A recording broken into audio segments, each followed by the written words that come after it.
சரி, ஒரு காரியத்தை நான் சொல்லிட்டு நான் செய்திக்குள்ள வந்துடுறேன். பொதுவாகவே திருச்சபையில வாரந்தோறும் உபதேசிக்கப்படுகிற உபதேசங்கள் உங்களை அப்படியே ஒரு உணர்ச்சி வசப்பட அல்லது உங்களை அப்படியே கண்ணெல்லாம் தொடச்சு விடுற மாதிரி என்னென்னவோ காமெடி பண்ணிட்டு என்னென்னவோ பண்றாங்க சில பேர். ஆனா நாடு சமூகத்தை நான் ஜோம் பண்ணும் போது சொல்லுவாரு, நீ அவனையெல்லாம் பார்க்காது, என்னைய மட்டும் பாருங்க. அல்லேலூயா.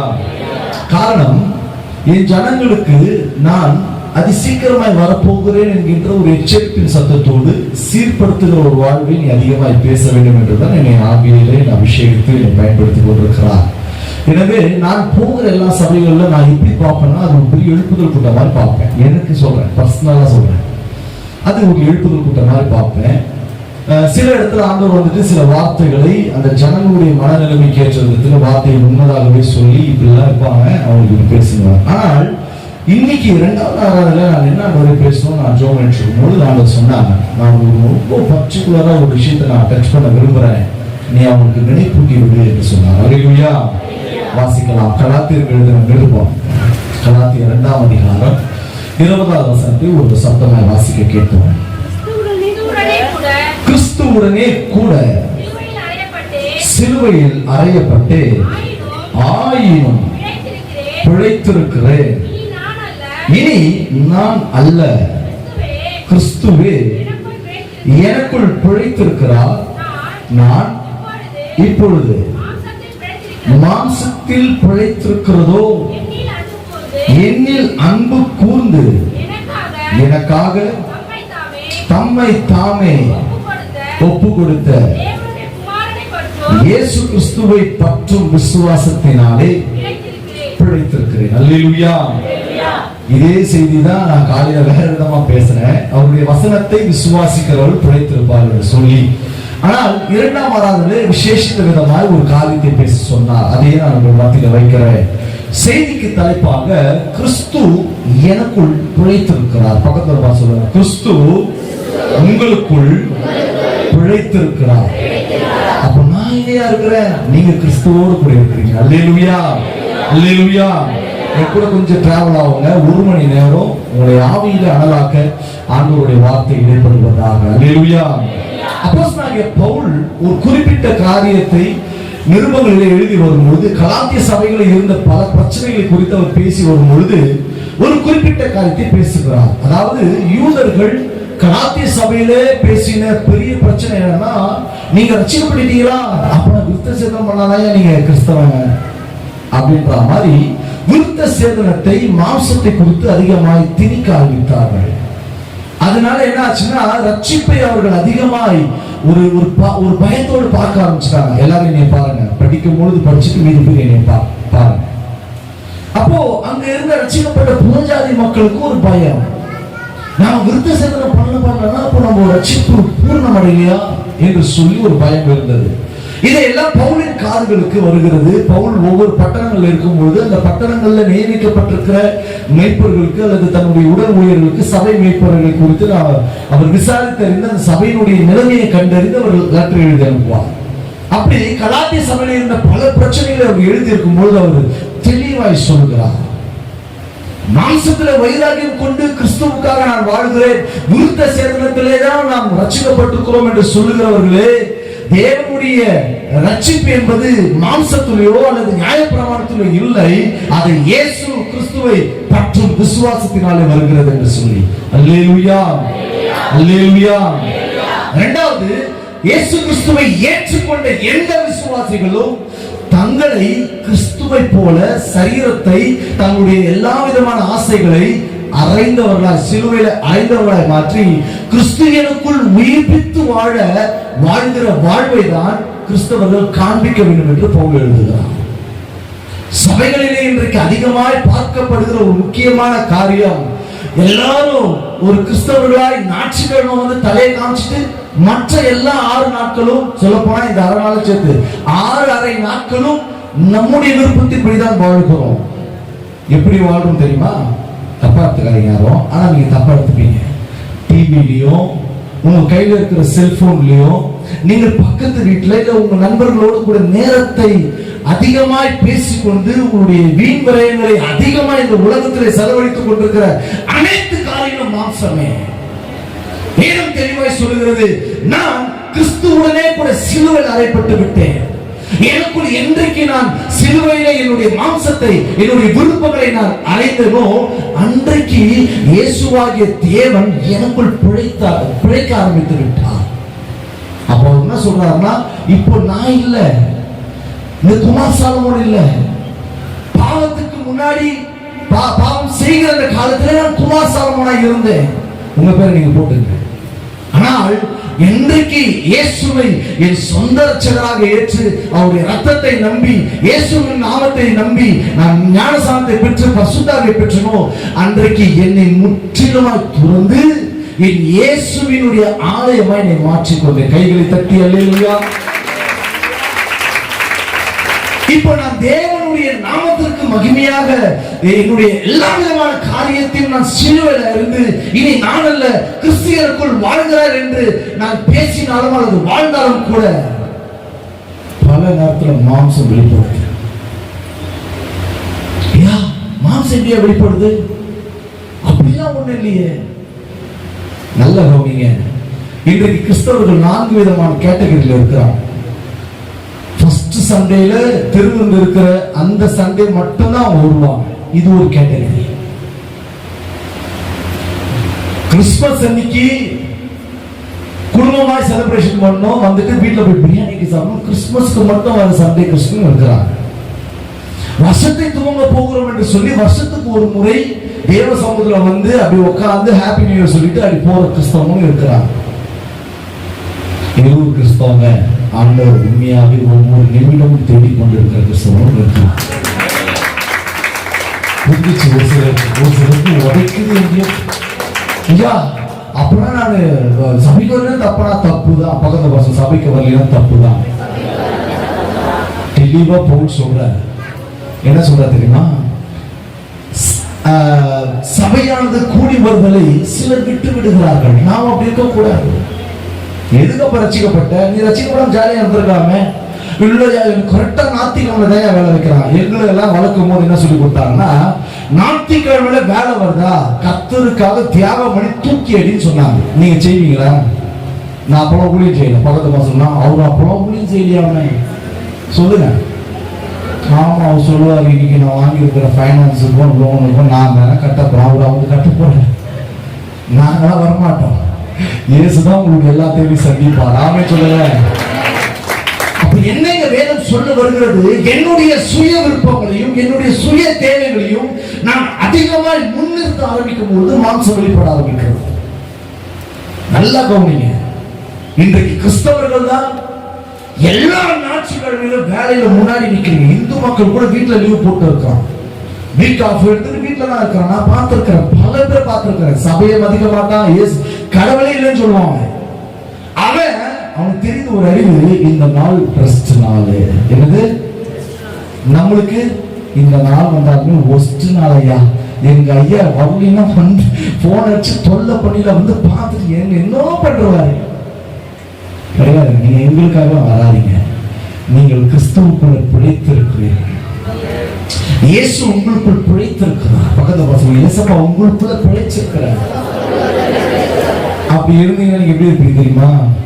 அன்பு பெருகுதையா என் அப்பாவும் சமூகத்திலே, அன்பு பெருகுதையா என் அப்பாவும் சமூகத்திலே, அபிஷேகம் வளருதையா எபினேசர். பாட்டே தெரியல ஐயா, எங்களுக்கு இந்த பாட்டெல்லாம் பாடி எங்க ஞாபகம் வச்சு. நான் கிறிஸ்துவுக்குள் பிழைத்திருந்தால் என் நினைவும் என் ஏக்கமும் என் பேச்சும் நிமிடந்தோறும் அவரையே சுற்றி கொண்டிருக்கும்.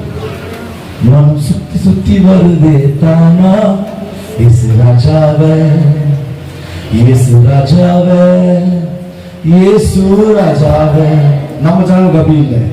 வீட்டுல போன டிவியை சுத்தி வருது தானா, நாடகம் பார்த்தாலே, சினிமா பார்த்தாலே, சினிமா பார்த்தாலே இன்னும் நீங்க மாம்சத்துல வாழ்றீங்கன்னு அர்த்தம். பார்க்கிறேன் மாம்சத்தின் இச்சையிலே தான் கிறிஸ்தவர்கள் வாழ்ந்து திளைத்து இருக்கிறார்கள். உங்களை பார்த்து ஒன்று எச்சரிக்கையாகவே நான் சொல்லுகிறேன், இது எக்கால சத்தமாக நான் சொல்லுகிறேன். நீங்கள் நிறையாத நாழிகையிலே மனுஷகுமாரன் தாம் சொன்னபடியே நிச்சயமாக தம்முடைய வார்த்தை நிறைவேற்ற இந்த பூமியிலே தம்முடைய மனவாட்டியாக சபையை தம்மை நோக்கி உத்தம ஒரு இதயத்தோடு கூட இருக்கிற ஒவ்வொரு ஆத்துமாவை தேவன் எடுத்துக்கொள்ள வரப்போகிறார். எல்லாம் ஆமன் போட்டு அப்படியே உட்காந்துருந்தீங்கன்னா எப்போ ப்ரிப்பேர் ஆவீங்க? பக்கத்துல எப்போ ஆயத்தமா போறீங்கம்மா? எப்போ ஆயத்தமா போறீங்க ஐயா? ஐயா அவர் பார்த்து இன்னொரு 2024 வருஷம் ஐயா இதே தானே சொன்னீங்க. இன்னைக்குன்னா 2024 தான் உட்காந்து இன்னும் வரல ஆண்டவர். நாம் நினையாத நாளிலே சடுதியா ஒரு கண் இமை பொழுதிலே நாம் மறுரூபமாக்கப்பட்டு எடுத்துக்கொள்ளப்படுவோம். கையை தட்டி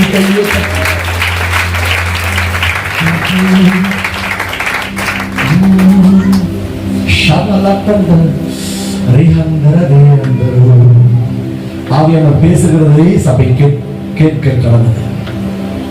நாம் சிலுவையிலே அறையப்பட்டிருக்கிறோம் என்பதை நாம் ஒவ்வொரு நாளும் டெஸ்ட் பண்ணிட்டே இருக்கோம்.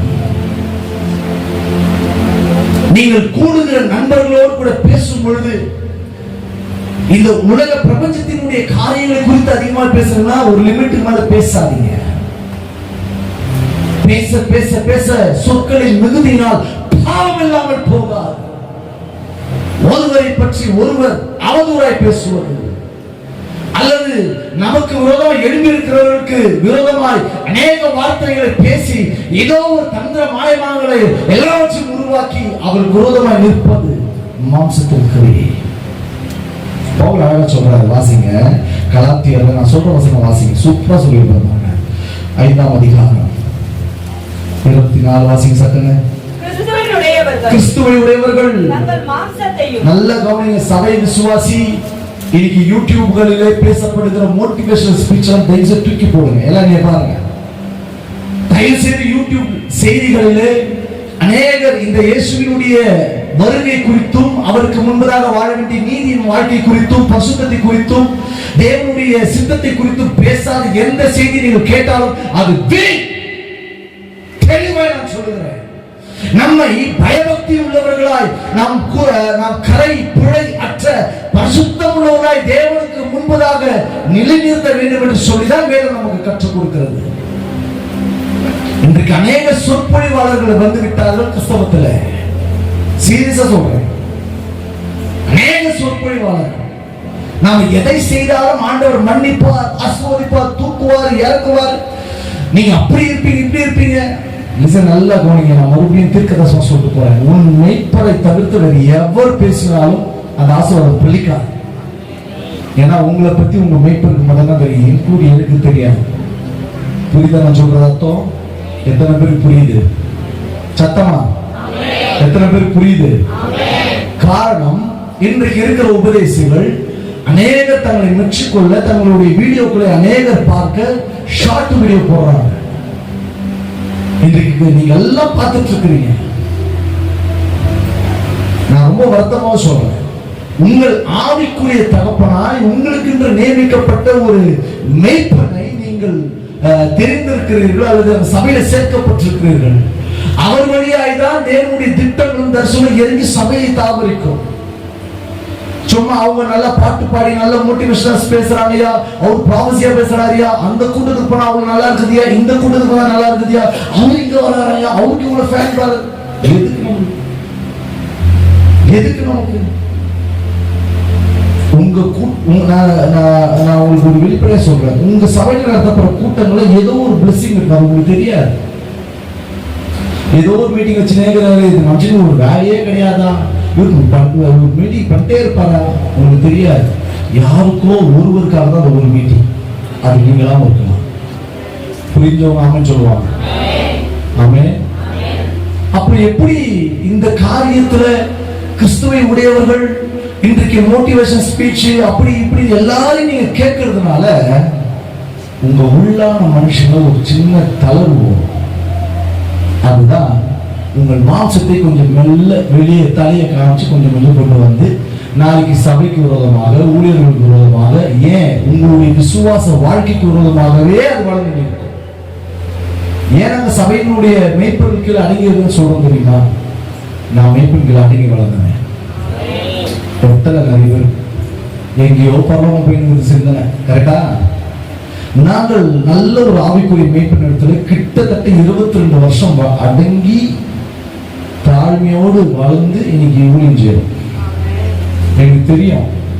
ஐயா உட்காந்து பேசும்போது நான் சொன்னேன், ஐயா எனக்கு எந்த ஃப்ரெண்ட்ஷிப்பும் இல்லையா, கத்தரோடு இருப்பேன், இந்த மாதிரி அழைப்பு வந்தா போவேன், இதுதான் என் வேலை. ஏன் தெரியுமா? எனக்கு நல்லா தெரியும், என் கத்தருக்கு அப்புறம் என் மெய்ப்பனுடைய வாயிலிருந்து தான் எனக்கான ஆசீர்வாத வார்த்தைகள் வெளிப்படும். அதுதான் உங்களுக்கு சொல்றேன். பவுல் தெளிவா சொல்றார். சிஸ்டர் வசந்த வாசகர், கிறிஸ்துவை உடையவர்கள் தங்கள் மாம்சத்தையும் அதன் ஆசை இச்சைகளை சிலுவையில் அறைந்து வாழ்கிற வாழ்க்கை தான் கிறிஸ்தவ வாழ்க்கை. இன்றைக்கு கிறிஸ்தவர்களை பார்த்து நான் சொல்லுகிறேன், உங்களுடைய ஆசையை தூண்டுகிற பிரசங்கள் எதுக்கு நான் யூடியூப பார்க்காதீங்க, இந்த மாதிரி மற்ற செய்திகளை பார்க்க சொல்றேன்னா, இன்னைக்கு என்ன பேசுறாங்க தெரியுமா? செய்தியில நான் சொல்றதெல்லாம் உண்மை, நீங்களே பார்த்துட்டு தான் இருப்பீங்க. இன்றைக்கு இன்மைக்குரிய வாழ்விலிருந்து நாம் மறுமைக்கு போகிறோம் என்ற அந்த கான்செப்டை அப்படியே மறைச்சிட்டாங்க, துறை போட்டு மூடிட்டு. ஒரு அதிக பிரசங்க ஒருத்தர் சொல்றாரு, நீங்க மரித்து பரலோகத்துக்கு போவதனால உங்களுக்கு பிரயோஜனம் கிடையாது, பரலோகத்துக்கு 10 பைசா பிரயோஜனம் கிடையாது. இது நீங்க ஏத்துப்பீங்களா?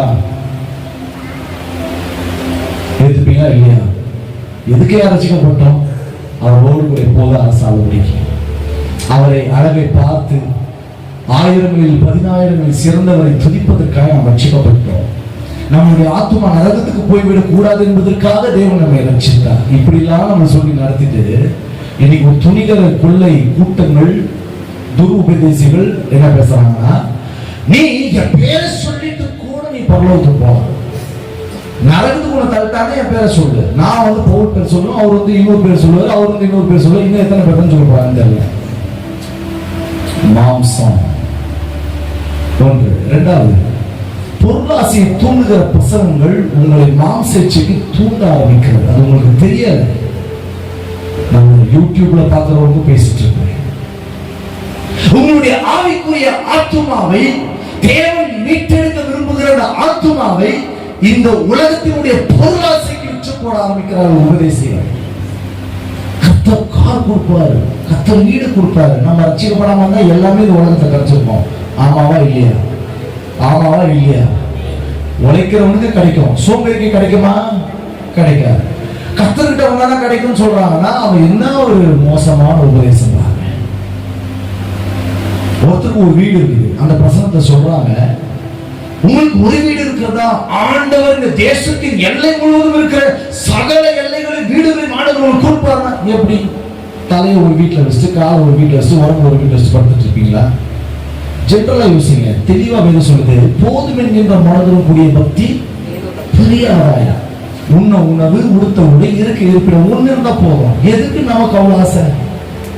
வயநாடு பக்கத்துல பெரிய வெள்ளப்பெருக்கு சேர்த்து வச்சவங்க, இங்க வந்து கேரளாவில் இன்வெஸ்ட்மெண்ட் பண்ணி வச்சிருந்த நிறைய பேரோட வீடு அபேஸ். இந்த மாதிரி ஒரு குழு கொடுக்குறாங்க, நீங்க என்ன பண்ணுவீங்க? சேர்த்து வச்சுட்டு என்ன பண்ணுவீங்க? அந்த வயநாட்டுல அந்த மலை சரிவில மீட்டுக்கிட்டே இருக்கிறாங்க.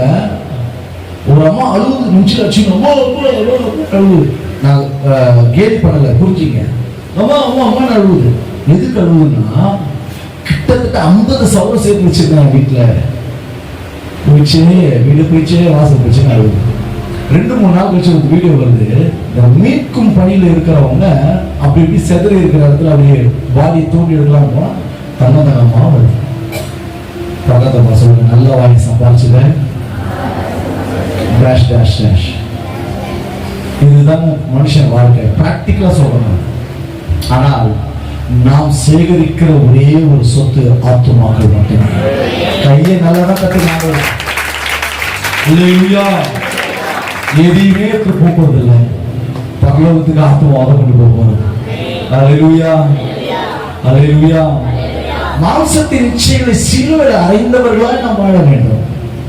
பவுல் இந்த ஒரு வார்த்தை சொல்லுகிறார், கிறிஸ்துவுக்குள்ளே நான் எல்லாவற்றையும் கிறிஸ்துவை நான் ஆதாயப்படுத்துவதற்காக, கிறிஸ்துவுக்குள் வாழ்வதற்காக நான் என்னுடைய மாம்சத்தின் இச்சைகளை நான் சிலுவையில் அறைகிறேன். ஆனா கிறிஸ்து எப்படி வாழ்ந்தார்ன்றதையும் வேதம் சொல்லுது. வெறும் பவுல் அறிஞ்சாலும் சொல்ல வேணாம், கிறிஸ்து எப்படி வாழ்ந்து அவர் முடிச்சிருக்கிற அந்த ஒரு சில வசனத்தை நான் சொல்றேன். நம்ம வாழ்க்கையில என்னைக்குமே ஒரு பரிசுத்தவானை அல்லது பரிசுத்தவானை காட்டிலும் இயேசுவை அதிக அதிக அதிக விரும்பியா நம்ம மாறிவிட வேண்டும்.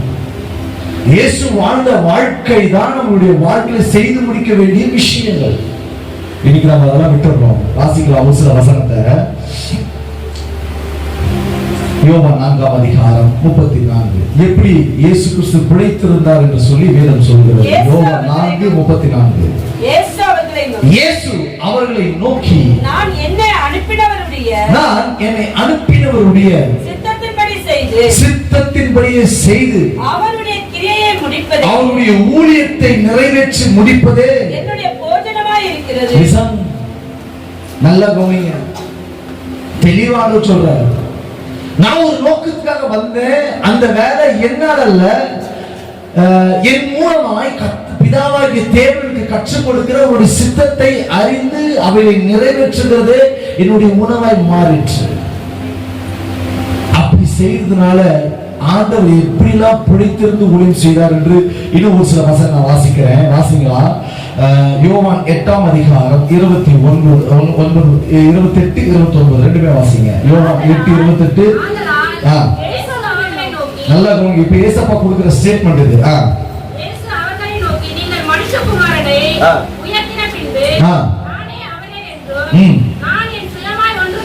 நல்ல கவனிங்க. நான் என் சுயமாய் ஒன்றும் செய்யாமல் என் பிதா எனக்கு போதித்த சித்தத்தின்படியே. அர்த்தம் முக்கியமான வார்த்தை. நல்ல கவனிங்க சபையே எல்லாமே பாருங்க. நீங்கள் எப்படிப்பட்டவர்களாக இருக்கிறீர்கள்? உங்களுடைய மாம்சத்தின் இச்சைகளை, உங்களுடைய மாம்சத்தை நீங்கள் சிலுவையில் அறைந்து ஞானஸ்நானத்தில் நீங்கள் தேவனோடு கூட ஒப்புரவாக்கப்பட்ட பின்பு இருக்க வேண்டிய வாழ்வு தான் இந்த வசனம். நீங்கள் நடக்கும் போதும் சரி, நீங்கள் பேசும்போதும் சரி, நீங்கள் உட்காரும் போதும் சரி, நீங்கள் படுத்திருந்தாலும் சரி, அல்லது நீங்கள் ஊழியம் செய்தாலும் சரி, அல்லது வேலை செய்தாலும் சரி, எதை செய்தாலும் உங்களோடு கூட தேவன் நடந்து கொண்டே இருக்கிறார். வாசிங் சிஸ்டர் வார்த்தையை, என்னை அனுப்பினவர் என்னுடனே கூட இருக்கிறார். பிதாவுக்கு பிரியமானவைகளையே நான் எப்போதும் செய்கிறபடியா. நீங்க எப்படி இருக்கீங்க? மாம்சத்துல இருந்தீங்கன்னா தேவன் இருக்க மாட்டாங்க. பக்கத்து மாசம் நீங்க மாம்சத்துல இருந்தா இயேசு நிச்சயமா உங்களை இருக்க மாட்டாங்க. ஏன்னா ஒரு பாவத்தையே தீமையை பார்க்காத சுத்த கண்ணன். என்னது? பாவத்தை பார்க்க சுத்த கண்ணன் போது நம்ம செய்யற பாவத்துல நம்ம மாம்சத்தின் நிச்சயம் இருக்கும்போது இருப்பாரா கூட? எனக்கு தெரிஞ்சு இருக்க மாட்டாங்க. நீ மனம் மாறிட்டு வாடாக்கன்னா நான் வெயிட் பண்றேன்னு சொல்லுவார். இங்கு வேதம் சொல்லுகிறது, அவருடைய காரியங்களில் எல்லாவற்றிலும் நான் நிறைவேற்றிக் கொண்டிருக்கும் பொழுது அவர் என்னோடு கூட டிராவல் ஆகிறார். நான் நாளைக்கு எந்த இடத்துக்கு போகணும், எந்த கிராமத்துக்கு போகணும், யாரை போய் சந்திக்கணும், எப்படிப்பட்ட ஊழியத்தை நிறைவேற்றணும், யாருக்கு சுகத்தை கொடுக்கணும், எந்த இடத்துல தேவனுடைய மகிமை வெளிப்பட வேண்டும், யாரை உயிர்ப்பிக்க வேண்டும், எல்லாவற்றையும் பரலோகம் தீர்மானித்து அவருடைய ஜெப நேரங்களிலே, அவர் இரவு நேரத்திலே போய் தனிப்பட்ட விதத்திலே ஜெபிக்க அந்த நேரத்திலே பிதா வெளியரங்கமாய் பேசுகிறார். பேசுறதை கேட்டுட்டு விட்டுல ஏசப்பா அப்படியே வாங்கிட்டு அப்படியே வாப்பா. ரொம்ப கஷ்டம். உங்களுக்கு ஒரு டெஸ்ட் சொல்றேன், நீங்களே யோசிச்சு நீங்களே பதில் முடிவு எடுத்துங்க. இன்னிலிருந்து சனிக்கிழமை வரைக்கும் தொடர்ந்து 7 நாள் ஊழியம் பண்ணணும், சபைக்கு வந்துட்டே இருக்கணும் சொன்னா நீங்க எத்தனை பேர் வருவீங்க? ரொம்ப கஷ்டம். ஏன் அப்படின்னா நம்மளுக்கு கேட்ட நம்ம 1000 காரணம் சொல்லுவோம். ஐயா கொஞ்ச தூங்க விடுங்க, ஐயா சாப்பிட விடுங்க, ஏசி எங்கேயாவது நல்லா சாப்பிட்டு ரெஸ்ட் எடுத்தாங்க எங்கேயா இருக்குதா? இருக்காது. ஓடிக்கிட்டே இருந்தார். பிதா அவரை அனுப்பின 3 வருஷம் ஊழியத்துல வேக வேகமாய் அவர் செயல்பட்டார். அவருடைய சகல காரியங்களும் கிரியைகளும் தன்னுடைய எந்த விருப்பத்தையும் இயேசு நிறைவேற்றவே இல்லை. தாய் வந்து சொல்றாங்க, அப்பா ரசம் காலி ஆயிடுச்சா, ஏதாவது ஒண்ணு பண்ணப்பா. நீங்க வேலை வரல, லீடு வரல. புரியுதா? எத்தனை பேருக்கு புரியுது? மேல இன்னும் உத்தரவு வரல. போறாரு. இன்ஃபார்ம் வந்துருச்சு. 4 நாள் கழிச்சு என்ன பண்றாரு? இப்ப வாங்கடா போலாம், வீட்டுல வைக்கலாம். லீடு வரல. லிசன் நான் பேசுறேன். உங்களை நீங்கள் மாம்சத்தில் இருக்கிறவருக்கு ஒரு நாளும் ஆவியானது பேசாது. ஆவியிலே நீங்கள் நடத்தப்பட முடியாது. நீங்கள் என்றைக்கும் உங்களுடைய மாம்சத்தை, சுயங்களை, ஆசைகளை, நிச்சயங்களை நீங்கள் ஒவ்வொரு நாளும் சிலுவையில் அறைய ஒப்பு கொடுக்க ஆரம்பிக்கிறீர்களோ ஆவி வெளிப்பட ஆரம்பிச்சிடும். நம்ம தேவனுக்கு நீங்க முத்தம் கொடுக்கணும். ஏன் தெரியுமா? எந்த இடத்துலயும் ஒரு சுயமான விஷயத்தை செய்யவே இல்லை. ஒரு நாள் ரெஸ்ட் கொடுங்க பிதாவை சொன்னா கொடுக்காம இருக்கக்கூடாது. வசனம் அப்படி எதுவுமே இல்லையே. மனுஷகுமாரனுக்கோ சொல்லுங்களேன், கடைசாக்கு நேரம் இல்லை, இடம் இல்லை. அவருக்கே இடம் இல்லைன்னா நம்மளுக்கு தான் இங்க இடம். ஒரு ரேஷன் கார்டு இருக்கிறவங்க 2 ரேஷன் கார்டு, ஒரு ப்ரூஃப் இருக்கிறவங்க 4 ப்ரூஃப், எல்லாம் நம்ம தான் இங்க தான். இதெல்லாம் நான் தப்பு சொல்லங்க. அத்தியாவசியம் என்பது முக்கியம். ஒரு வீடு முக்கியம்தான், அல்லது ஒரு பிள்ளைக்கு நீங்க கொடுக்கறது 2-3 பிள்ளைங்க தானே கொடுக்க தப்பு இல்லை. பட் நாம் மாம்சத்திலே அதிகமாய் பிரயாசப்பட்டு சேர்ப்பதற்காய் அதி தீவிரமாய் நாம் ஓடுகிறோம். அங்கதான் நம்ம தேவையில்லாம மாட்டிட்டு இருக்கிறோம் அர்த்தம். அழகா இயேசு அழகாய் சொல்லுகிறார். அவர் எனக்கு சொல்றதை நான் செய்யறேன். இன்னொரு இடத்துல எப்படி அவரோடு கூட நடந்த தேவன் எப்படி இருக்கிறாருன்னு வேதத்துல அழகா சொல்லுது. வாசிங்க. அதே யோவான் 17ஆம் அதிகாரம் 11ஆம் வசனம். சீக்கிரம் வாசிங்க. நல்லா கவனிங்க. இப்ப நான் உலகத்தை விட்டு போறப்பா, இவர்கள் உலகத்தில் இருக்கிறார்கள், நான் உங்களிடத்திற்கு வருகிறேன். பரிசுத்த பிதாவே, வாசிங்க சிஸ்டர். நீர் எனக்கு தந்தவர்கள் நம்மை போல ஒன்றாய் இருக்கும்படிக்கு. ஒரு நிமிஷம் அழகா சொல்றாரு. ஃபாதர் சன் எப்படி இருக்கிறாங்க சொல்லுங்களேன், கையை காட்டுங்க. இப்படி இருக்கிறாங்க. பிரிக்க முடியல, பிரிய முடியல. பிரிவதில்லை, உண்மை விடுவதில்லை, எனக்கு யாரும் இல்லை. அன்பு என்பது பிரிக்கவே முடியல. அப்படியே ஒண்ணா இருக்கிறாங்க. நீங்க இருக்கிறீங்களா? தேவனை தான் எதிர்பார்க்கிற. பக்கத்துல சொல்லுங்க, ஆண்டவரை தான் எதிர்பார்க்கிறார். நீங்க அவரோடு கூட ஒன்றா இருப்பதுக்கு தான் எதிர்பார்க்கிறார். சத்தமா ஆமென், ஆமென். ஆனா நாம ஒன்னா இருக்கிறோம்னா இல்லை, பிரிஞ்சிருக்கோம். நம்ம சுய விருப்பத்தை நிறைவேற்றதுக்காக தேவனை ஒதுக்கி வச்சுட்டு வாழ ஆரம்பிச்சிட்டோம். அதனாலதான் வியாதி, அதனாலதான் கஷ்டம், தேவையில்லாத பிரச்சனைகள். நல்லாதான் யாருன்னா திடீர்னு ஜெயில இருக்கிறான். என்னன்னு கேட்டா யாரோ ஏதோ லிங்க்ல போயிட்டு உள்ள இருக்கும். நீ கர்த்தரோடு இருந்தா ஒரு பொல்லாப்புக்கு நேரினார். அல்லேலூயா, அல்லேலூயா. இங்கு வேதம் தெளிவாய் சொல்லுகிறது, இயேசு கிறிஸ்து அவருடைய சித்தத்தை நிறைவேற்றுவதே அவருக்கு போஜனமாய் இருந்தது. அதனால அவர் பிழைத்திருந்தார். இயேசு கிறிஸ்து எதை கேட்டாரோ அதை கிரியைகளாய் வெளிப்படுத்துவது அவருடைய வேலையாய் இருந்தது, அவருடைய ஊழியமாய் இருந்தது. அவர் பிழைத்திருந்தார். 3வது, பிதாவோடு கூட தம்முடைய ஐக்கியத்தை பலமாய் கட்டி காத்திருந்தார், பிழைத்திருந்தார். இயேசுவே இப்படி இருந்தாருன்னா இப்ப நம்ம எப்படி இருக்கணும்? இதான் செய்தி. அல்லேலூயா, அல்லேலூயா. நீங்க எப்படி இருக்கிறீங்க சொல்லுங்க. வாழ்க்கை நீங்க எப்படி இருக்கிறீங்க? இயேசுவோடு இருக்கிறீங்களா? காலையில இருந்து பையன் ஒரு டிவி கிறிஸ்தவ சேனல்ல ஒரு இது போட்டு ஸ்தோத்திரம் ஓடுதோ, பாட்டு ஓடுதோ, ஆத்திரம் ஓடுதோ, எது வேணா ஓடட்டும்.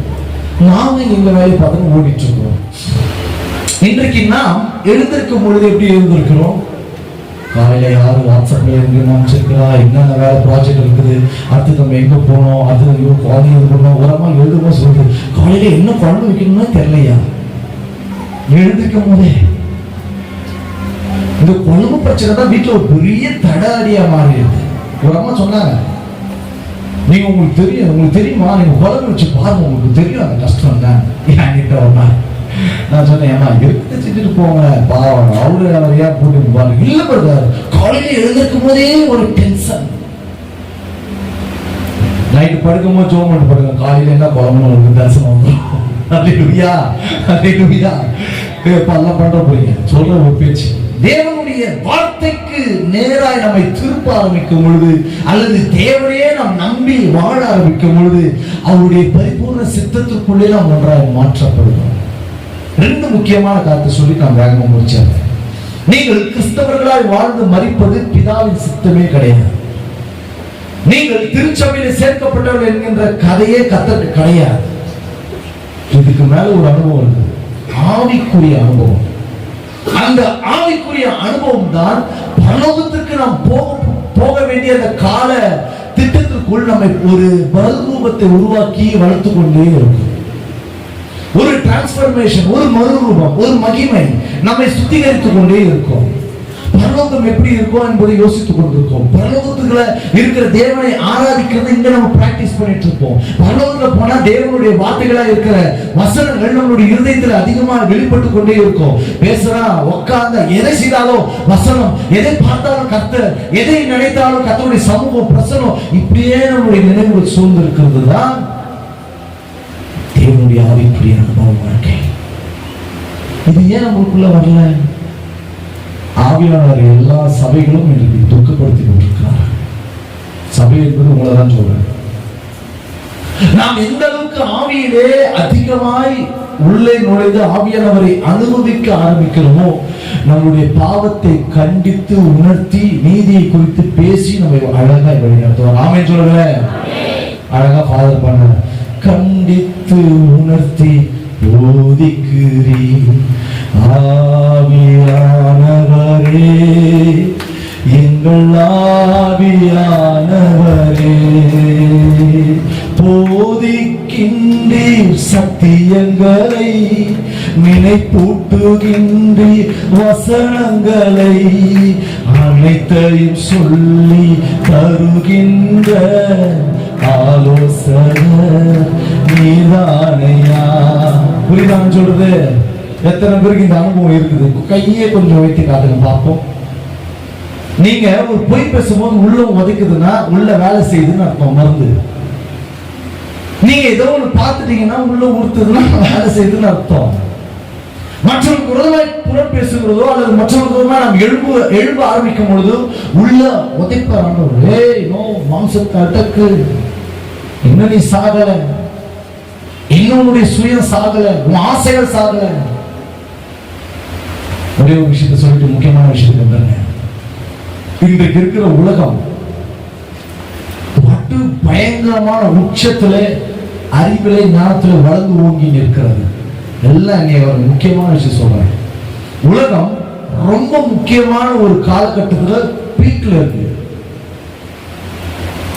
இன்னைக்கு ஸ்பேஸ்ல அனுப்பி வைத்த அந்த சகோதரியை கொண்டு வருவதற்கு பல திட்டங்களை யோசித்து செயல்படுத்தினாலும் பல விஷயங்கள் தனித்தனி போயிட்டு இருக்கு. பட் ஆனால் செவ்வாய் கிரகத்துல இறங்கி மனிதனுடைய குடியிருப்பை உண்டாக்க இப்ப திட்டம் பண்றான். அந்த அளவுக்கு போயிடுச்சு. அவன் பார்க்கறதான் டெக்னாலஜி, அறிவு, புத்திசாலித்தனம், மாடர்ன் எல்லாமே வந்துருச்சு. இதனால என்ன ஆச்சு அப்படின்னா, இன்றைக்கு அறிவு பெருத்து போக போக அவர்களுடைய வாழ்வமைப்பு மாறிடுச்சு. குடும்பமா நிறைய பேர் வந்திருக்கீங்க. உங்களுக்கு ஒரு முக்கியமான குட் நியூஸ் சொல்றேன். அது பேட் நியூஸ் தான், பட் ஆனா உங்களுக்கு குட் நியூஸ் சொல்றேன். இன்றைக்கு உலகம் திருமணமே பண்ணிக்கொள்ளாமல் லிவிங் டுகெதர் என்ற அளவுக்கு வாழ்கிறார்கள். இன்றைக்கு அநேக சகோதரர்கள், நேற்று தினத்துல நான் பயணித்துக் கொண்டிருந்த 2 வாலிப சகோதரர்கள் பின்னாடி உட்கார்ந்திருந்தாங்க. அவர்கள் பேசின அருவருப்பான பேச்சுகள். வாலிப சகோதர சகோதரிகளுக்கும் நான் இதை எச்சரிக்கையா சொல்லுகிறேன். எந்த ஆண் பிள்ளையும் நம்பி நீங்கள் போகாதீர்கள். பெண் பிள்ளைகளுக்கும் சொல்லுகிறேன், ஆண்களுக்கும் சொல்லுகிறேன். அவன் பேசின அருவருப்பான வார்த்தையை சொல்ல பலிபீடம் இது சரியான இடம் அல்ல. அவ்வளவு அருவருப்பு. அந்த பெண்ணை தூக்கி போட்டு அடுத்தது அந்த ஆள் ரெடியா இருக்குதா, அங்க அந்த பொண்ணு ரெடியா இருக்குதா, பாத்துக்கலாம் போலாங்க. கேட்டா வாலிப வயசு. அவன் பேசுறது ஊழியக்காரன் நான் பார்க்கும்போது, இன்றைக்கு திருச்சபையில கிறிஸ்தவ பிள்ளைகளாய் ஞானசானம் பெற்று அபிஷேகம் பெற்ற பல வாலிப பிள்ளைகள் தவறான இந்த பழக்கத்திலே, இந்த இச்சையில வாழ்கிறார். இதுக்கு மேல ஒன்று சொல்றேன். திருமணமானவர்களே கள்ள உறவுகளிலே அநேகர் இருக்கிறார்கள். எனக்கு தெரியும். அவங்களால திரும்ப எடுக்க முடியல. அவங்களால சபைக்கு ரெகுலரா வர முடியல. அவர்களால எந்த ஒரு காரியத்தையும் முன்வந்து செய்ய முடியல. அவர்கள் குத்துது, உள்ள குத்துது. சபைக்கு வந்த வார்த்தைகள் அவர்களுக்கு நேராக வரும்பொழுது மனம் மாறுவதற்கு விருப்பம் இருந்தாலும் சரீரம் ஒத்துழைக்கல. பிசாசு ரொம்ப எளிமையாக்கிட்டாங்க. சர்வசாதாரண ஸ்கூல்ல கிடைக்குது போத மாட்டேன். எனக்கு தெரிஞ்ச எங்க சொந்தக்கார குடும்பத்துல கெட்ட பழக்கம் வருது. எப்படி வருது? பிசாசு நல்லா தெரியும். கர்த்தருடைய வருகை நெருங்கிடுச்சு, எவ்வளவு சீக்கிரத்துல எல்லாரையும் காலி பண்ண முடியுமோ ஆசைகளை இச்சைகளை மூட்டி விடுவான். நான் அதுதான் சொல்லுவேன், எங்க போனீங்கன்னாலும் குடும்பமா மனைவி கணவன் மனைவியோடு போங்க. உங்க பிள்ளைங்க மேல கண்ணோக்கமா இருங்க. உங்க பிள்ளைங்க தனி அறையில் இருக்கிறாங்கன்னா ப்ளீஸ் வாட்ச். தனியா இருக்க விடாதீங்க. இல்லைங்க அது குழந்தையில தான், அது குழந்தையில இருந்தது. இப்ப அது பிள்ளை, வாலிப பையன், வாலிப பிள்ளை எங்க போறான், அவனோடு கூட பழகுற நபர்கள் யாரு, அவன் கிறிஸ்துக்குள்ள இருக்கிறானா, வசனத்துல வளர்றானா, ஊழியத்துல ஐக்கியத்துல இருக்கிறானா, ஊழியர்களுடைய கான்டாக்ட்ல இருக்கிறானா, நமக்கு உண்மையா இருக்கிறானா, எல்லாத்தையும் வாட்ச் பண்ணுங்க. பிள்ளைங்க ஸ்கூலுக்கு போயிட்டு வந்த உடனே உட்காந்து பேசுங்க. என்ன நடந்தது, எங்க போன, என்ன வந்த, என்ன ஆச்சு, ஏதாச்சு, யாருன்னா சொன்ன, எல்லாத்தையும் விசாரிங்க. நல்ல பழக்கம். அதே போல கணவனையும் மனைவியும் ரெண்டு பேரும் சொல்றேன், உங்களுடைய சரீரத்தை நீங்கள் பரிசுத்தமாய் பேணி பாதுகாத்துக் கொள்ளுங்கள். இன்றைக்கு வேசித்தனம் தலைவிரித்தாடுகிறது. இன்னைக்கு போற ஒரு சில சபைகளை நான் போவேன், ஆவிக்குரிய சபை அல்லாத ஒரு சில சபைகளுக்கு நான் போற ஒரு காரியங்கள் இருக்கு. அந்த சபைகளை பார்த்தீங்கன்னா அறக்குறையா வர்றதும், கணவன் மனைவி பேசிக்காம இருக்கிறதும், எப்படியோ தாந்தோணித்தனமா வாழ்க்கையை வாழுகிறதும் எல்லாம் இந்த உலகத்தை பார்த்து கத்துக்கிட்டாங்க. ஆனால் நாம் கிறிஸ்துவை உடையவர்கள், நம்முடைய சரீர இச்சைகளை செய்வதில் அறிந்திருக்கிறோம். ஒரு பெண் கிட்ட ஒரு ஆண் கிட்ட 5 நிமிஷத்துக்கு மேல் பேச்சு கொடுக்காதீங்க. அவங்க உங்ககிட்ட கஷ்டத்தை சொல்லும் பொழுது உங்களுடைய மனம் கொஞ்சம் கொஞ்சமாய் மாற்றப்படும். ஒரே நாள்ல நீங்க பாவத்துல விழ மாட்டீங்க. பக்கத்துல பார்த்து நீங்க ஒரே நாளால விழ மாட்டேன், கொஞ்சம் கொஞ்சமா சொல்லுங்க. அதிக சீரியல் கூட பாக்குறீங்களே, ஒரே நாள்ல உங்களுக்கு கதை வந்தது முடிஞ்சுதா? இன்னைக்கு ஆரம்பிச்சு நீங்க பாத்துறீங்களா? இல்ல, உங்க மைண்ட் அவன் சர்வ பண்ணிட்டு இருக்கான். உங்களுடைய மூளை சர்வ அவன் வந்து பணமாக்கிட்டு இருக்கான். நீங்கள் பார்க்கிறது எதுவோ அது உங்களுடைய மாம்சத்துல ஒரு நாள் வெளிப்படும். அவர்கள் பேசி அவர்களுக்குள் உறவாடி கொண்டிருக்கிற அல்லது அவர்கள் செய்து கொண்டிருக்கிற பல தப்பிதங்களை நம்மை செய்யும்படிக்கு ஒரு நாள் மாம்சமானது எழுந்து அதை செய்ய தைரியம் கொள்ளும். அதுதான் டிவியை பார்க்காதீங்கன்னு சொல்றது. டிவி பார்க்காதீங்க, சினிமா பார்க்காதீங்க. சில பிரச்சனைகள் இருக்கு, நீங்க ஏதோ ஒன்று பார்க்க போவீங்க, தவறானது வரும். புரியுதான்னு சொல்றது? கிறிஸ்துவை உடையவர்கள் தங்கள் மாம்சத்தின் இச்சைகளை அறிந்திருக்க வேண்டும். முதல் காரியத்தை வாசிக்கலாம். இதுவே 3/4 மணி நேரம் ஓடிச்சு. முதல் காரியம் வாசிக்கலாம். இது ஏன் நாம் கிறிஸ்துவுக்குள்ளே நாம் பிழைத்திருக்கிறோம், கிறிஸ்து நமக்குள் பிழைத்திருக்கிறார், அதற்கான காரணம் என்ன, எதை நோக்கி நாம் பிழைத்து வாழ வேண்டும் என்று ஆண்டவர் நம்மை வைத்திருக்கிறார். வாசிக்கலாம். சங்கீதங்களின் புஸ்தகம் 118 அதிகாரம் 16 வசனம் 17 வசனம். கர்த்தரின் வலது கரம் உயர்ந்திருக்கிறது, கர்த்தரின் வலது கரம் பராக்கிரமம் செய்கிறது. நான் சாகாமல் பிழைத்திருந்து கர்த்தருடைய செய்கைகளை விவரிப்பேன். அல்லேலூயா, அல்லேலூயா. இங்க வேதம் தெளிவாய் சொல்லுகிறது, நான் பிழைத்திருக்கிறேன், கிறிஸ்து எனக்குள் பிழைத்திருக்கிறார் என்பதனுடைய வெளிப்பாடுதான். ஆண்டவருடைய காரியத்தை வெளிப்படுத்துகிற ஒரு முக்கியமான காரியம் தேவனுடைய வார்த்தைகளை அல்லது தேவன் நமக்கு செய்ததான ரட்சிப்பின் அனுபவங்களை ஊழியமாய் நிறைவேற்றுவது. நான் இப்ப போற எல்லா சபையிலையும் 3வது பாயிண்டா பேசுறேன், ஆனா இங்க நேரம் இல்லாததால முதல்ல கொண்டு வந்தாங்க. இங்க வேதம் தெளிவாய் சொல்கிறது, நாம் ரட்சிக்கப்பட்ட உடனே தேவனுடைய பெரிதான நோக்கம் கிறிஸ்துவை நாம் மற்றவர்களுக்கு பிரசங்கிக்க வேண்டும். நான் சாகாமல் பிழைத்திருந்து அவர் எனக்கு செய்த நன்மைகளையும் அவர் என்னை ரட்சித்த விதங்களையும் நான் பரிசுத்தமாக்கப்பட்டதையும் நான் நீதிக்குள்ளாக வாழ்கிற வாழ்க்கையும் தேவன் என்னிடத்தில் செய்கிற பலத்த கிரியைகளை நான் வெளிப்படுத்துவதே எனக்குள் கிறிஸ்து பிழைத்திருக்கிறார் என்பது கிடையாது. எத்தனை பேரு நீங்க ரட்சிக்கப்பட்ட நாளிலிருந்து இன்னைக்கு வரைக்கும் ஒரு ஆத்துமாவுக்கு சுவிசேஷம் அறிவித்து அவரை திருச்சபைக்கு கொண்டு வந்திருக்கிற அனுபவம் இருக்கு. ஆண்களை பார்த்து சொல்லுகிறேன், பெண்கள் கொஞ்சம் ஷார்ப்பு தான், காஸ்பல் அடிக்கிறதெல்லாம் இறங்கி அடிப்பாங்க. ஆனால் இன்றைக்கு ஆண்கள் எப்படி இருக்கிறோம்னா, எனக்கும் இந்த டிபார்ட்மெண்ட்டுக்கும் சம்பந்தமே இல்லையா, நான் சம்பாதிச்சு கொடுத்தது என் வேலை, பிசினஸ் பண்றது என் வேலை, வேலைக்கு போயிட்டு வருது என் வேலை, மற்றதெல்லாம் பார்த்துப்பாங்க. உங்களை ஆட்டோ ரொம்ப இது நோக்கி இருக்கிறார். ஏதோ ஒரு இடத்துல ரட்சிக்கப்பட்டோம், எப்படியோ ஒரு சபைக்கு வந்து சேர்ந்துட்டோம், ஏதோ ஒரு வாழ்க்கை வாழ்றோம். கிடையாது. ஒரு விஷயத்த சொல்றேன், நீங்க ரட்சிக்கப்பட்ட உடனே லிசன் எல்லாம் கவனிங்க. நீங்க ரட்சிக்கப்பட்டு ஞானசான தொட்டிலிருந்து வெளியே வரீங்க இல்லையா, அப்பவே உங்களை சாகடிச்சிருந்தா நீங்க பரிசுத்தமா ஆயிட்டு பரலோகம் போயிட்டு. உண்மை நான் சொல்றது. ஞானசான தொட்டில இருந்து ஐயா கையை தலையை பிடிச்சி தூக்குறாரா, தூக்கி வெளியே வந்து சேர்த்திருந்தா நீ பரலோகம் தான், கன்ஃபார்ம்டா பரவாயில்ல. ஏன்னா கழுவப்பட்ட உடனே நீ பாவம் செஞ்சிருக்க போதில்லை. ஆனால் ஏன் உங்களுக்கு ஒரு கால ஒரு பீரியட், ஒரு டைம் வச்சிருக்கிறாரு? எத்தனை பேர் நான் சொல்ல வந்து புரியுது? ஏன் நீங்க ஞானசான தொட்டிலிருந்து வெளியே வந்தது இன்னைக்கு இந்த நிமிஷம் இந்த தேதிக்கு 15ஆம் தேதிக்கு உட்கார்ந்து இருக்கிற இந்த நாள் வரைக்கும் ஏன் ஆண்டவர் ஒரு காலத்தை உங்களுக்காக வைத்திருக்கிறார்?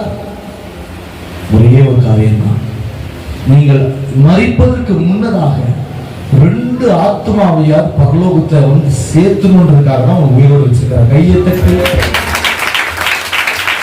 சில பேருக்கு உதைக்குது, இருந்தாலும் நான் பேசிட்டு போறது என்னுடைய பாவம். அல்லேலூயா. தேவனுடைய வார்த்தை தெளிவாய் சொல்லுகிறது, நான் சாகாமல் வாழ்ந்து தேவனுடைய வார்த்தைகளை, மற்ற செய்கைகளை, அற்புதங்களை, அடையாளங்களை, ரட்சிப்புகளை, கர்த்தருடைய சுவிசேஷத்தை அறிவிப்பது ஆண்டவரின் இடத்துல வைத்திருக்கிற பார். பேதுரு தெளிவா எழுதுகிறான், சும்மாதாக கூட. பேதுருவோட நிருபங்கள் ரொம்ப டைப்பா, ரொம்ப வித்தியாசமான ஒரு டைப்பான நிருபம். பவுலுக்கு வேற மாதிரி இருக்கும், பேதுருக்கு வேற மாதிரி இருக்கும். ஆனால் பேதுரு சபை துன்பப்படுத்துகிற நேரத்தில், அழிந்து கொண்டிருக்கிற நேரத்தில் ஜனங்களை உற்சாகப்படுத்தி அவர் எழுதுறாரு, உங்க விசுவாசத்தை விட்டுறாதீங்க, நீங்க தைரியமா இருங்க. அது கூடவே ஒரு வேலை பண்ணுங்க. வாசிங்க 1 பேதுரு 2ஆம் அதிகாரம் 9ஆம் வசனம். சீக்கிரம் வாசிங்க. நீங்களும் அந்தகாரத்தில் நின்று நம்முடைய ஆச்சரியமான ஒளியிடத்திற்கு வரவழைத்தவருடைய புண்ணியங்களை அறிவிக்கும்படிக்கு தெரிந்து கொள்ளப்பட்ட சந்ததியாக, ராஜரீகமான ஆசாரிய கூட்டமாயும் பரிசுத்த ஜாதியாயும் அவருக்கு சொந்தமான ஜனமாயும் இருக்கிறீர்கள். அல்லேலூயா. சும்மா ஆண்டவர் வைக்கிற எல்லாரையும் பாருங்க. பிரதர், சிஸ்டர், வாலிப பிள்ளையே, நீ சும்மா சபைக்கு வந்துட்டு உட்காந்து தலையை தேய்க்கிறதுக்கு, காணிக்க போறதுக்கு, தசமா கொடுக்கிறதுக்கு, அட்மாஸ் போறதுக்கு சபைக்கு தயவு செய்து நீங்க வருதே வேஸ்ட். ஒரு நோக்கம் உண்டு, ஒரு திட்டம் உண்டு, ஒரு எதிர்பார்ப்பு உண்டு. நீங்கள் மரணிப்பதற்கு முன்பதாக 2 ஆத்துமாக்களுக்காக நீங்கள் தேவனுடைய வார்த்தையை சொல்லி பரலோகத்துக்கு நேராக வழிநடத்திருக்க வேண்டும். ஊழியம் செய்ய முடியலையா, வசனத்தை சொல்ல தெரியலையா, சபையோட ஐக்கியத்தில் இருந்து சபையில் நடக்கிற சில ஊழியர்களுக்கு உங்களுடைய உடல் உழைப்பை, உங்களுடைய பண உதவிகளை, பொருளாதாரத்தை கொடுத்து அந்த ஆத்துமாக்கள் ரட்சிக்கப்படுவதற்கு நீங்கள் ஒரு பங்காற்றிருக்க வேண்டும்.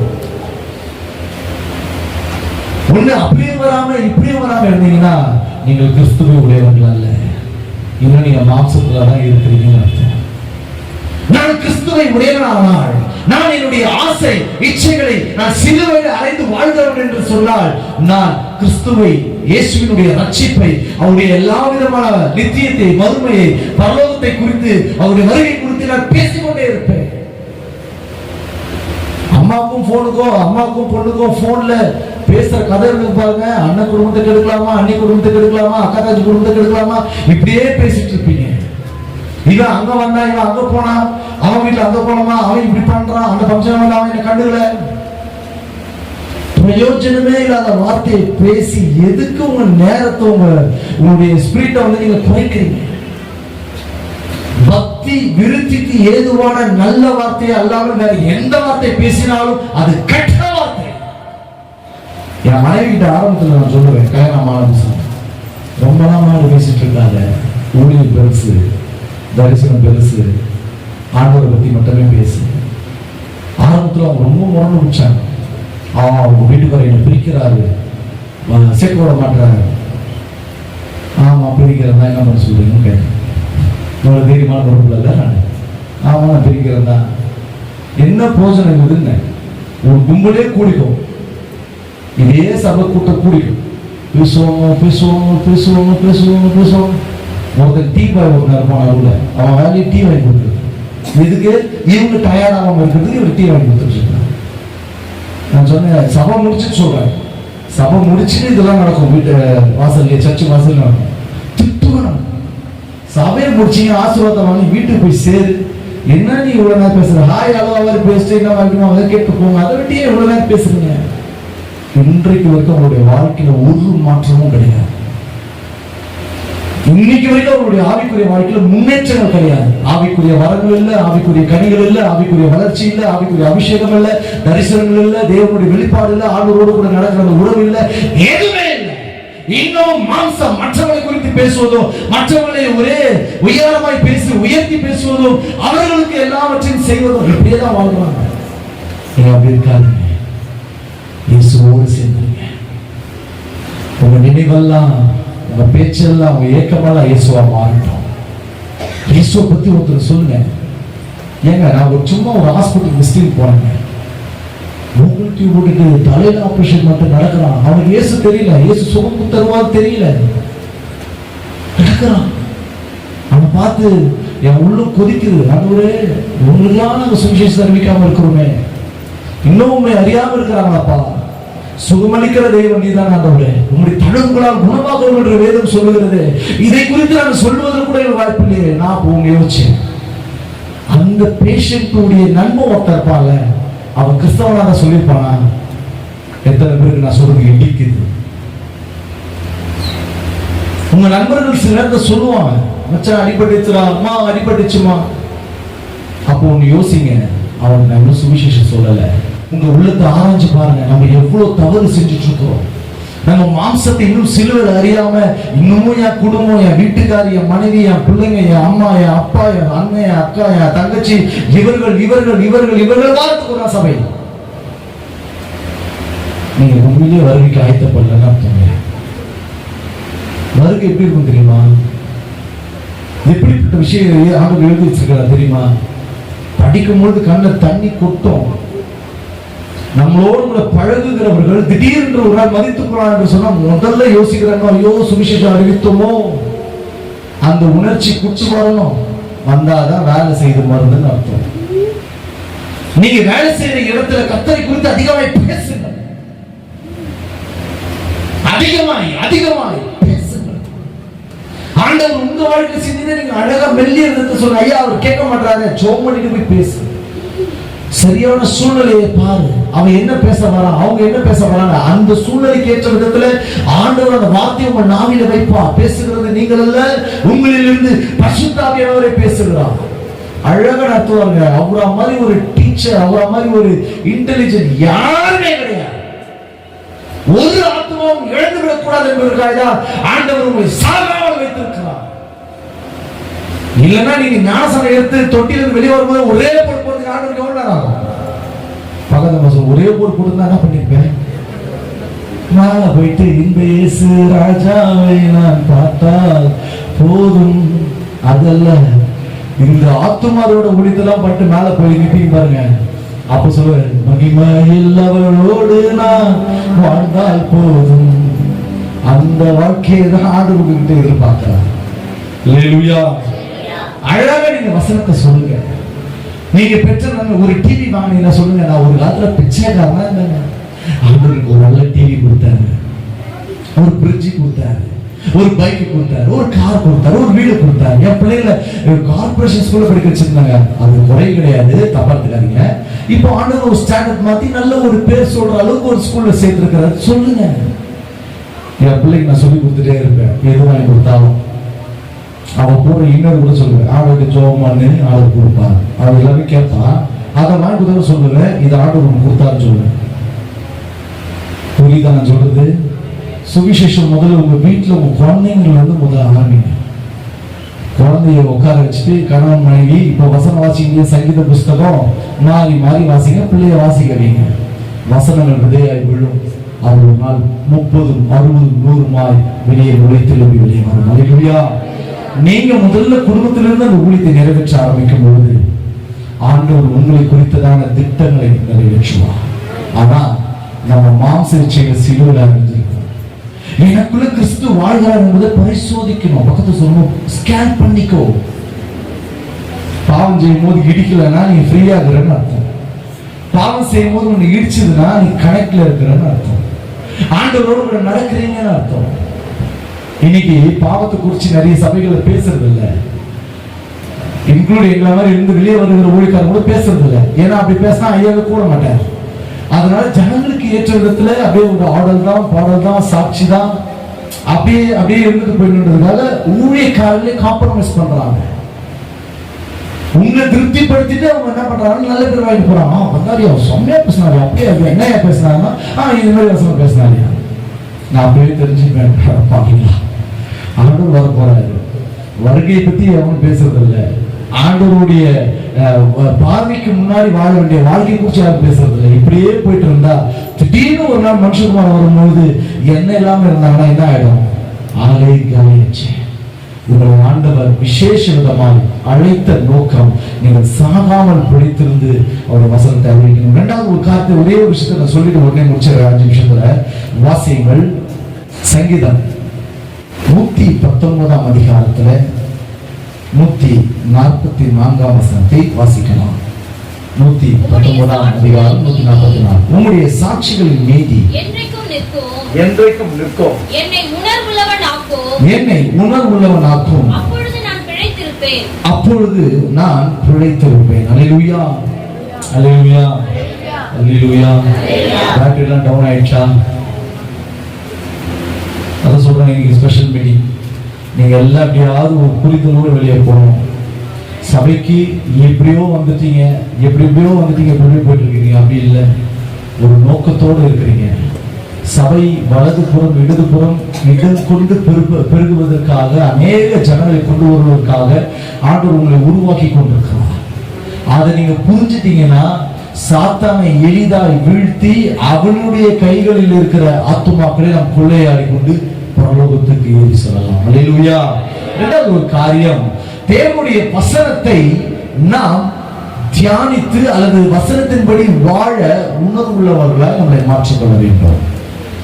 எதற்காக ஆண்டவர் நம்மை பிழைக்க செய்திருக்கிறார்? ஒன்று, புறஜாதி மக்களுக்கு இயேசுவை, என்னுடைய ரட்சிப்பை, இயேசு வருகிறார் என்கிற காரியத்தை, சுவிசேஷத்தை அறிவிப்பதற்காக நான் பிழைத்திருக்கிறேன்.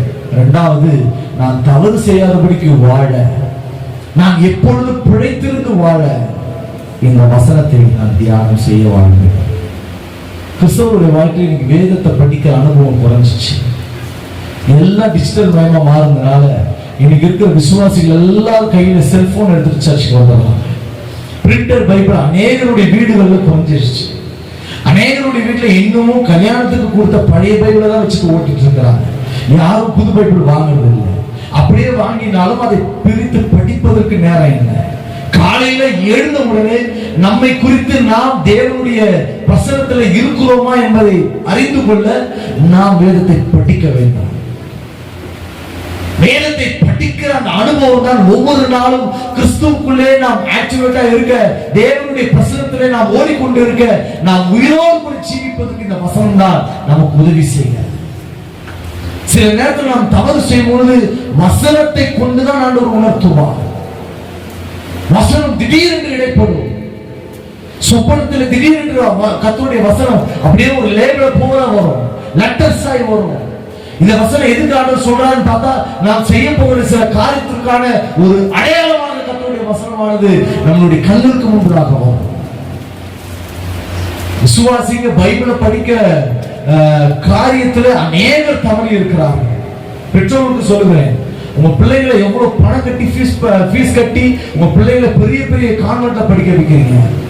காலையில இருந்தோடனே இந்த வேதத்தை நீங்க திறந்து கொடுத்து படிக்க சொல்றீங்களா? உங்களதான் கேட்கிறேன், படிக்க சொல்றீங்களா? இது எத்தனை மிஷனரிமார்களுடைய ரத்தம் தெரியுமா? எத்தனையோ மிஷனரிமார்கள் நமக்காக தங்களுடைய உயிர் தியாகம் செய்து இந்த கொடிய இந்த தேசத்துல வந்து சகல உபத்திரவங்களை அனுபவித்து ஒரு கோதுமை மணியை போல விழுந்துதான் இந்த பைபிளை நம்ம கையில் கொடுத்திருக்கிறாங்க. இது சாதாரண நம்ம கிட்ட வரல. ஒவ்வொரு காலகட்டத்திலும் ஒவ்வொரு நபர்களை ஆண்டவர் எழுப்பினார். எழுப்பி கொடுத்த பைபிளுக்கு வேலை இல்லாம வச்சுட்டோம். காலையில எழுந்த உடனே செல்போனை தேடி எடுக்கிறோம். காலையில எழுந்த உடனே டிவியோட ரிமோட் எடுக்கிறோம். வேதத்தை எடுக்கிறோமா? தப்பு இல்லை, காலையில எதுவும் எடுங்க, தப்பு இல்லை. ஆனா வேதத்தை படிக்காம வாழ்றோமே, அப்புறம் எப்படி நம்மளுக்கு ஒரு உணர்வு வரும்? எது ஆண்டவருடைய சித்தம் என்பது எது நமக்கு தெரியும்? தேவ சித்தத்தை அறிந்து கொள்ள, உணர்ந்து கொள்ள இந்த வேத வசனம் தான் நாம புழைத்திருக்க செய்யும். நேரம் வந்துருச்சு, முடிச்சாங்க. இப்பதான் நிறைய பேர் அப்பாடா முடிச்சானா? முடிக்கிறேன். முதல் காரியம், உங்களை மாம்சத்தின் இச்சைகளை, ஆசை இச்சைகளை சிலுவையில ஆண்டவருடைய பலிபீடத்தில் ஒப்பு கொடுத்துட்டு, ஆண்டவரே எனக்குள் நீர் வாழ்கிறீர், உங்களுடைய நினைவாக, உங்களுடைய ஏக்கமாக, உங்களுடைய சகல கிரியைகளாக எங்களை மாற்றும் என்று சொல்லி ஒவ்வொரு நாளும் ஆரம்பிங்க. ஒரு நாளைக்கு ஒருவருக்காவது தேவனுடைய ஆவி பெற்ற நீங்களும் நானும் என்ன பண்ணிட்டு இருக்கிறோம்? தேவனுடைய வார்த்தையை பெற்ற நாம் என்ன செய்து கொண்டிருக்கிறோம்? செய்தியை கேட்டோம், அவ்வளவுதான், அடுத்த வாரம் வேற ஒரு செய்தி வரப்போகுது, நம்ம வேலையை பார்த்து போலாம். நோ, இன்றைக்கே ரட்சணை நாள். நீங்கள் உங்களுடைய ஆவிக்குரிய வாழ்க்கையில மனம் திரும்புகிற ஒரு நாள். இந்த நாளை போல வேறு ஒரு நாட்கள் கிடைக்குமா அல்லது இனி வருமா தெரியாது, அல்லது வேற ஒரு பிரசங்கமா வந்து உங்களை இன்னும் நடத்துவாரான்னு தெரியாது. ஆனால் ஒன்று தெரியும், இயேசு இன்றைக்கு வர அவர் வல்லவர். இன்னைக்கு வந்தா நம்ம மரல பரலோகத்துல அவரை முகமுகமாய் தரிசிக்க நம்ம ஆயத்தமா இருக்கிறோமா? இதுதான் இன்னைக்கு கண்டென்ட், இன்னைக்கு இதுதான் மேட்டர் இல்லையா? இன்னும் கொஞ்ச நாள் எல்லாத்தையும் அனுபவிச்சுட்டு கொஞ்சம் தள்ளாற வயசுல வந்து நான் ஏதாவது செய்யறேன். No no no. ஆண்டவருக்கு தேவை வாழ வைத்தியின் கையில் இருக்கிற அம்புகள் தான். உங்க பிள்ளைகளை ஊழியத்துக்கு ஒப்பு கொடுங்க. உங்க வாலிப பிள்ளைங்களை சபையில கொண்டு வந்து ஏதாவது ஊழியத்தின் ஐக்கியத்துல தொடர்புல வைத்துட்டே இருங்க. பாஸ்டமா கூட பாஸ்டரோட கூட ஆலோசனை இருங்க, தப்பு கிடையாது. உங்க பிள்ளைங்களை உலகத்துல இருந்து பிரிச்சு ஊழியத்துல வைக்கிறதா நஷ்டம் கிடையாது, லாபமே. நீங்க செய்ய முடியாது, உங்க பிள்ளைகள் வழியே செய்ய வைங்கள். என் பிள்ளைங்க டாக்டர் ஆகணும், இன்ஜினியர் ஆகணும், முதல்ல தேவ மனுஷனா மாத்து. முதல்ல அவனை தேவனுடைய சமூகத்துல பேசுகிற ஒரு ஆதாரமாய் மாற்று. அதாவே நீ எங்க இருக்கிறாய் என்று அவளோடு கூட கேட்கிற தேவை சத்தம் அது. அவர் உங்களோடு கூட பேசுவதற்காக அவர் வானத்தை விட்டு இறங்கி வருகிறார். தன்னுடைய சிங்காசனத்தை விட்டு இறங்கி வந்த ஒரே ஒரு நோக்கம் உங்களோடு கூட தொடர்பு கொள்ளவே. நீங்கள் அவரோடு கூட ஒன்றாகவே அவர் இறங்கி வந்தார். உன் பிள்ளைங்களுக்கு அதிகமா இயேசு கிறிஸ்துவை குறித்து பேசுங்க. தம்பி இப்படி பேசாதடா, தங்கச்சி இப்படி பேசாத, தேவனுடைய சித்தத்தை அறிஞ்சுக்கோ, வேதத்தை வாசி, அபிஷேகத்தை பெற்றுக்கோ, அந்நிய பாஷையில பேசு, ஊழியத்துல இறங்கி செயல்படு, ஊழிய காரியங்களை குறித்து அதிகமாய் பேசு, ஊழியரோடு கூட இரு, அதிகமா பேசு. உங்க பிள்ளைங்க ஸ்கூல்ல ஃபர்ஸ்ட் மார்க் எடுக்கிறதுனால உங்களுக்கு பெருமை இல்லைங்க, பரலோகம் போகுதுதான் பெருமை. என் மகளுக்கு அடிக்கடி நான் சொல்றேன், நானும் என் மனைவி பார்த்து பேசிப்போம். உண்மைய ஆண்டவர் எங்க ரெண்டு பேரும் உண்மை உள்ளவங்க நினைச்சு கொடுத்துருக்கிற. கேக்குதா? ஆமென் சொல்லலாமே. நான் பொருள் சொல்றேன், உண்மைய ஆண்டவர் எங்க ரெண்டு பேரும் உண்மை உள்ளவங்க நினைச்சு கொடுத்துருக்கிறார். இந்த உலகத்தினுடைய அசுத்தங்களுக்கு உட்படாம வேதத்துல தியானமாக இருந்து பரிசுத்த ஆவியை பெற்று இயேசுக்காக ஊழியம் செஞ்சு தப்பும் போயிடும். என்னது வருகை சொல்ற, செத்து போன சொல்ல, வருகை டப்பும் போயிடும். கண்ணு மிக்கிறதுக்கு பறந்துருவோம். அந்த ஒரு எண்ணம் தான் இருக்கும் அப்படின்னு சொல்லி நாங்க எங்க பிள்ளைகளுக்கு சொல்லி கொடுத்துருக்கோம். நீங்க உங்க கஷ்டத்துல இருந்து உங்க பிள்ளைங்களுக்கு வாங்கி கொடுக்குற ஒவ்வொரு திங்ஸையும் இயேசு இதை உங்க கையில கொடுக்குறார் சொல்லி கொடுங்க. நான் சம்பாதிச்சது, நான் எவ்வளவு கஷ்டப்பட்டு வந்திருக்கோம் அதெல்லாம் சொல்லாதீங்க, அதெல்லாம் உங்களுக்குள்ள இருக்கட்டும். இயேசு இதை கொடுத்தாருமா, இயேசு உங்களுக்காக கொடுத்தாருமா, இதை சொல்லி வளங்க. உங்க பிள்ளைங்க உங்ககிட்ட கேட்கிறத காட்டிலும் இயேசு இடத்துல கேட்க கற்றுக்கொள்வார்கள். கண்கள் ஏழு